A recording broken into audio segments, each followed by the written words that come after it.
PhD is sitting in front of you. इंशाल्लाह it will meet in 2-3 दिन में उम्मीद है कि मिलेंगे.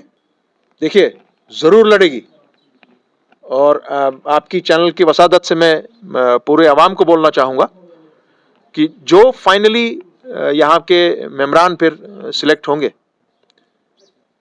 जिस भी जमात से होंगे, जो इंडिया अलायंस का कैंडिडेट होगा, कश्मीर से 3, जम्मू से 2, लद्दाख से 1, PhD का काम होगा, हम जैसे लोगों का काम होगा, सबके साथ मिलजुल कर पूरे 6 सीट्स की 6 सीट्स इंडिया अलायंस को जितवा के देनी है. यहाँ से ये सवाल उन लोगों से करो आप जो आज ये नया अलायंस बनने जा रहा है, उसमें वो बड़े जोरदार मेंबर भी हैं.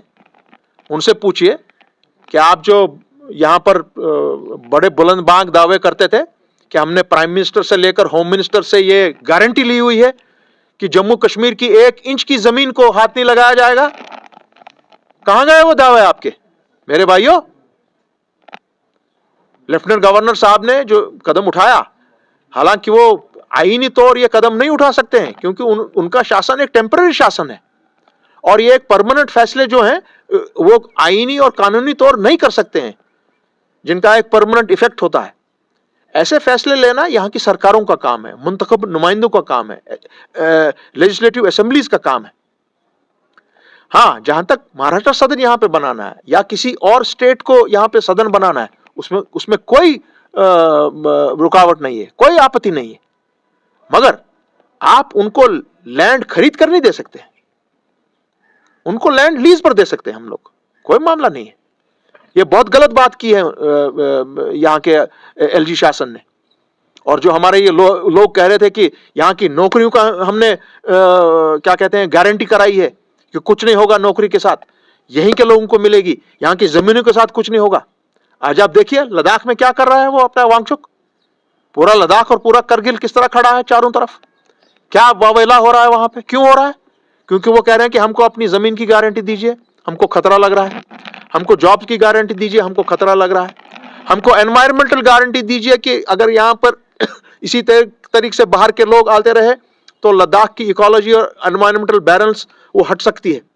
सेम चीज कश्मीर में भी है. और इसी चीज के लिए 35A था, इसी चीज के लिए 370 सामने आया था. और आज आपने उठ के यहाँ पे जमीन का एक 20 कनाल की ये जमीन दे दी. जो पहली सरकार अभी जो इंशाल्लाह हमारी सरकार बनने जाएगी असेंबली इलेक्शन के बाद, पहला जो उसका फैसला होगा, ये जो 20 कनाल लैंड आपने महाराष्ट्र सदन को दिया है, इसको कैंसिल कर दिया जाएगा इंशाल्लाह. पार्लियामेंट में आप भरपूर तरीके से इंडिया अलायंस के कैंडिडेट जो होंगे, जिस जमात से भी होंगे, उनको थ्रू कीजिए. याद कीजिए आज वही एक सिचुएशन बन रही है, ये रिपीट हो रहा है 1977 का. बीजेपी को आज पता लग गया है यहां पर कि उनके पास यहां पे इलेक्शन लड़ने के उनके पास कोई लोग उनके साथ है नहीं. वो 5 साल से उन्होंने बड़ी कोशिश की कि किसी तरीके से कश्मीरी को टेम किया जाए, मगर वो टेम नहीं हो पाया, माने उसको वो काबू नहीं कर पाए.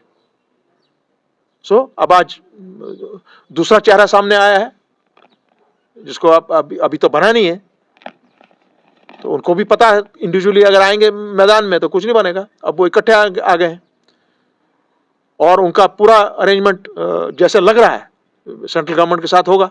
सेम सिचुएशन है जो हमने 77 में फेस की. मैं उसको खुद इलेक्शन कैंपेन में था मादरी मेहरबान बेगम शेर कश्मीर के साथ.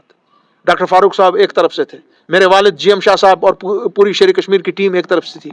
और यहाँ के लोगों ने उस वक्त भरपूर साथ देकर, और जो भी उसको वो जनता दल जो जनता पार्टी बनी थी, उसको करारी शिकस्त का सामना करना पड़ा. उसी तरीके से मुझे उम्मीद है अगर कोई भी आज बीजेपी के बगैर और ये अलायंस बनेगा, इसको भी जबरदस्त करारी शिकस्त का सामना करना पड़ेगा.